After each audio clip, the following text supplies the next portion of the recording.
खुलुमबाय लोगोफोर दिनै आं नोंथांमोननो जोंनि गामि गेजेरनि लामानि अबस्थाया माबायदि जानानै दं माने जोंनि गामिनि रायजोफोरा माबायदि लामायाव माने आगान सुरनानै दं आरोना जेनेबा दा आङो फिसावनो दङ जेनेबा नै नोंथांमोना नायनो हागोन बियो फिस लामा माने गामि गेजेरजों थफ्लं सोरखिलाङो आरोना माने बे फिसा सुजित नार्जारिनि मुङाव फैनायमोन ओमफ्राय बे फिसा गामि गेजेरजों थफ्लं सोरखिलाङो नाथाय गामि भितराव गामि गेजेराव माने फिसा फिसा लामाफोरा ओरैबायदि हाब्रु जानानै दङ नोंथांमोना देखायलांबाय थागोन जुदि नोंथाङा चेनेलाव गोदान चेनेलखौ लाइक शेयार खालामनांगौ आरो साबस्क्राइब खालामना ला बेल आइकनखौ दामनांगौ जाहाथे जोंनि भिडिअ नोंथांमोना सहैग्रोयो दा जोंनि गामि गेजेरनि लामाया माबायदि कन्डिसनाव जाना दं नोंथांमोननो देखायलांबाय थागोन नै बे आंनि उनाव नुहुरनाय लामायानो माने गामि गेजेरजों माने गिदिंनानै दङ आरो बेखौ नोंथांमोननो देखायलांसै दा नेबाव खनसेनो नोंथांमोननो दा इयोथ' अल मेपानो फैबाय दा जोंनिखौ नांगो कारिमुराखौ इयाव थुनांसै हमाव फैबाय इयाव फैबाय नै इयाव मा फैदो इयाव कारिमुरा प्लेग्राउन्ड ओमफ्राय कारिमुरानि माइब्रा थायो माइब्रा बाजार दङ जोङो बेखौबो नोंथांमोननो देखायगोन दे कारिमुरा लाइब्रेरि कारिमुरा दा बियो जोंनि गामि गेजेर आरोना कारिमुरा लाइब्रेरि कारिमुरा नै इयो माने जोंनि गामि गेजेरनि लाइब्रेरि आरोना कमिउनिटि हल इयो नै पुराना लाइब्रेरिमोन नै इ जाबाय गोदान कमिउनिटि हल लाइब्रेरि रायजोनि न' जेनेबा इखौबो इएमराके सोरानो होदों बेनिफ्राय गामि गेजेराव दङ इखौबो खिन्थिगोन नोंथांमोननो बेनिफ्राय मामोन कारिमुरा लाइब्रेरि कारिमुरा इनोमोन नालाय जोंनिया गामिया इनिफ्राय दा देखायनोसै नोंथांमोननो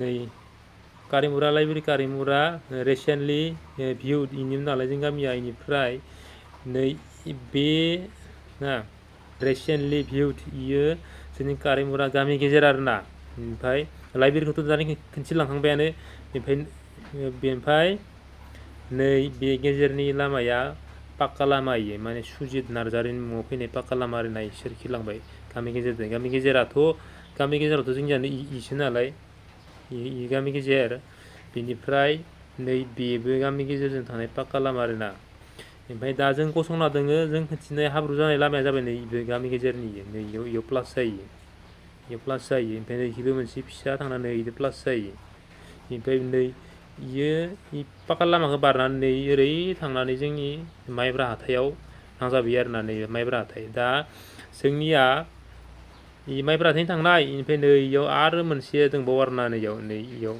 गामि गेजेराव माने मेपाव थियाखै दा नै बे ओमफ्राय इयो ओमफ्राय जिखिनि इखिनिया आरो नैखिनिया गामि गेजेराव दोङो बेनि थाखाय जोङो बे भिडिअखौ बानायनाया बेनो माने हाब्रु जाजोबना दङ आरोना नोंथांमोननो नेबावबो खिन्थिबाय दा दानिया फैफिनदो लामाखौ नायदिनो बोरै जाना दङ नै नोंथांमोना नायनो हागोन दानिया माने इसे अखा हाब्लानो माने हाब्रु जायो आरोना दै थायो दै थांनाय लामा गैया दा नायबाय थानो हागोन नै गामि गिदिंनानै माने लामानि अबस्था बेफोरबायदि जाना दङ आरो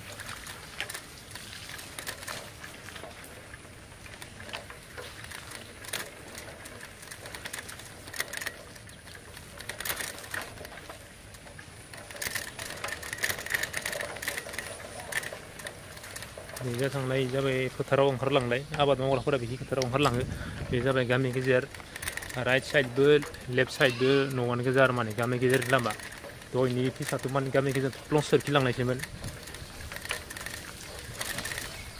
माने एसे अखा हाबानो हाब्रु जायो आरोना नै अबस्था गैयि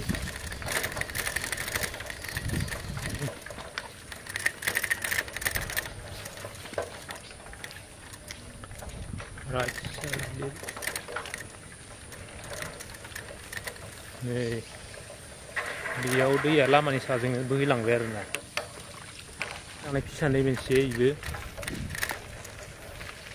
नै नोंथांमोना नायनो हागोन इ फिस ओमफ्राय इखि थांबाय दा जोंनिया आङो इखिजानिफ्राय फैदो ओमफ्राय नै इखि थांगोन आरोना इजा माने गामि गेजेर लाना लेफ्ट साइडआवबो न' राइट साइडआवबो न' लामाया गेजेराव माबायदि अबस्था जाना दं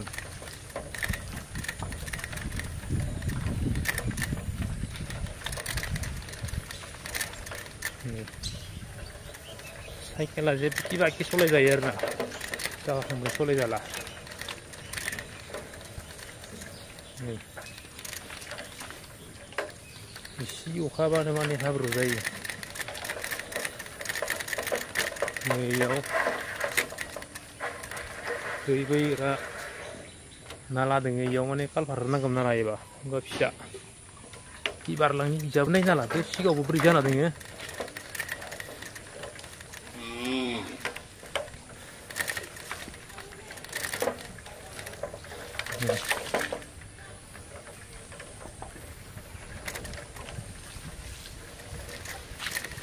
Nah, ini tractor hari-hari, tractor harba hablu zabai, isi uka hablu zayo आरो माने साइकेलाल' सलाय जायो, बाइकआबो स्कुटियाबो सलाय जाबावनायसो नङा, फिस्लायना गोलैगोन। नै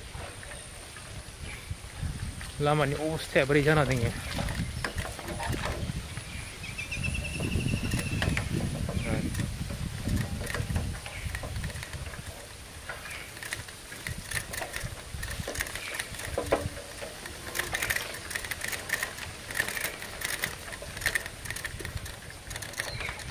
नै ससेयाव नाय आरो माबायदि अबस्था,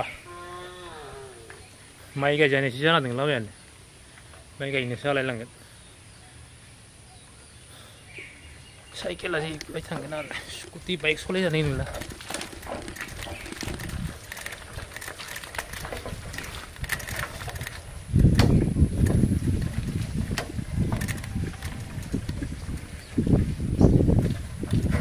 बिजाबो थाङो, बिजा थांबा माइब्रा सक मोनहैगोन, माइब्रा सक सौग्रोहैगोन आरो बेनिफ्राय दा नै बिजासो आरो मेन लामाया गामि गेजेरनि नांगोआ अन्थाइया बेयावसो जाहाबलाङो।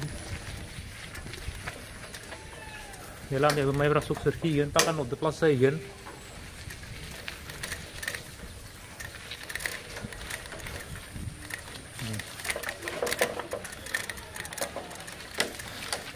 जेने तेने सलाय जाबाय आरो बाइक स्कुटिफोरा टान जाना सलायनो।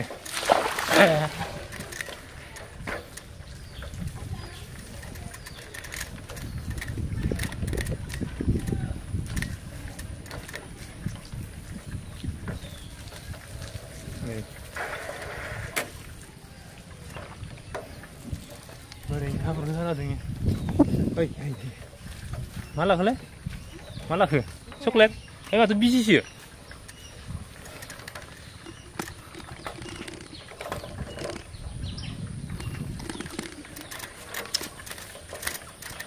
ओरै जाना दङ सिथ्ला एकदम। नै ससेयावथ' आरो बबे थांनोसो जाबाय, बबे थांनो साइकेला।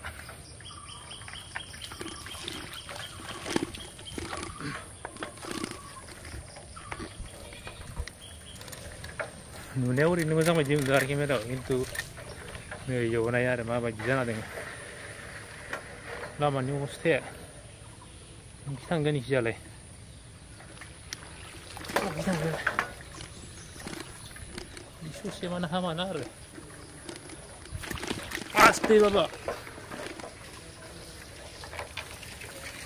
नै इयावबो माने गारि सलायबा गोलैगोनसो आरो इयाव माने फिस्लायना गोलैगोन।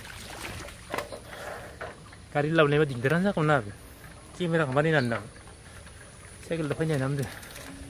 नै सुजित नार्जारि न'आव फैनाय पाका न'दो, पाका लामादो प्लास जाफैबाय आरो इयाव। नैखिजा थांसिगोन दा, इयाव बिथाङा दा इखिजाबो माइब्रा सकआव मोनहैसिगोन। दा नोंथांमोना नुबाय माने जों गामि गेजेरनि लामानि अबस्थाया माबोरै जाना दङ, माने रायजोफोरा माबायदि लामाजों माने आगान सुरबाय थानांगौ जानानै दङ। दा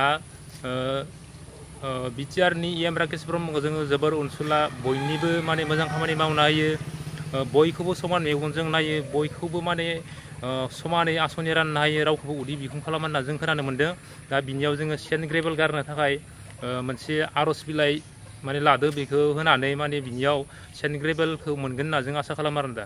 उनाव नायनो हागोन, नै गांसे एप्लिकेसन लिरना लाखाबाय जोङो, दा अनारेबल EM ना मिस्टार राकेश ब्रह्म। ओमफ्राय इयाव गासै गामिनि रायजोफोरानो खौसे जानो एप्लिकेसन लिरनाय जादों। माने तारिखआ जाबाय 2/7/2024 आरोना, 2/7/2024 जों एप्लिकेसनखौ बिथांनि आखायाव होगोन। ओमफ्राय अन्थाइखौ बा सेन्ट ग्रेभेलखौ मब्ला गारो नोंथांमोननो भिडिअखौ लाबोफिननानै देखायनाय जागोन आरो ना। भिडिअखौ बेखिनियावनो दोनथ'नाय जाबाय, गोजोन्थों।